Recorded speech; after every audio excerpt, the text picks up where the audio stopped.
An Apple car could soon be hitting the road near you. The Wall Street Journal reporting that Apple is accelerating its efforts to build an electric car and set a new, sooner target date for shipping 2019. Flybridge Capital Partners General Partner Matt Witheiler, Fox Business's Gerri Willis, and Fox News radio host Brett Larson are here.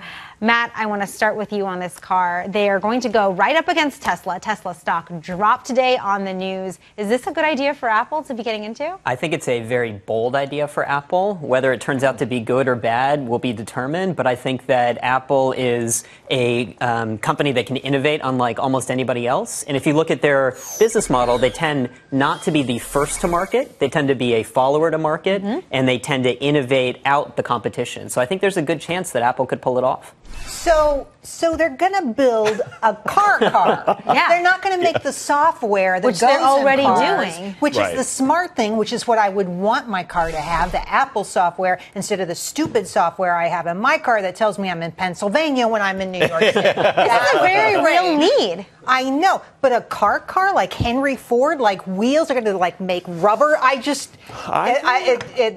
is confusing to me. Well, Wall Street analysts I talked to today said that this was more about pushing people into the Apple ecosystem permanently.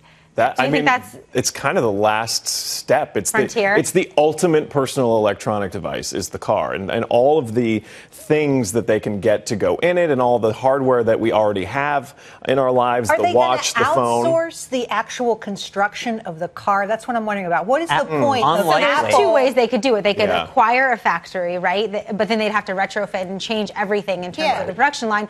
Or they could innovate and do what they did with the iPhone, is go to a place like Foxconn in China and do it from scratch. Apple. But a little phone is something different from a 5,000 speaking of phones, we have to quickly hit this. Some of China's most popular Apple stores, their apps in China, by the way, were infected with a malicious software over the weekend. The breach exposed a really rare vulnerability in Apple's mobile platform. So how concerned should we be about this? Because they've already basically closed.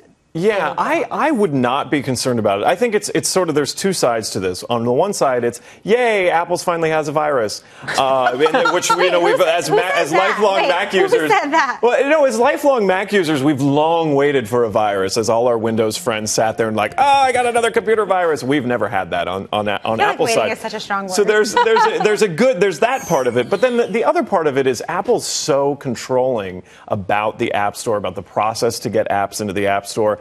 As an iPhone user, I would not. If I jailbroke my phone, I would be worried about it. Otherwise, there's nothing to worry about here. Yeah, totally nothing to worry about unless you happen to be on the Far East App Store downloading apps that are produced and developed for the Chinese, Taiwanese markets. But we're talking about apps that were, like, the wrong toolkit was downloaded, right? And 500 million people use WeChat. They downloaded something that has this malware. Yeah. That is actually a big problem. It's definitely a big problem. But not for me. I'm more worried about crossing Fifth Avenue. You know what I mean? In your new Apple car. Right, in your Apple car. Okay, guys, thank you so much for joining us.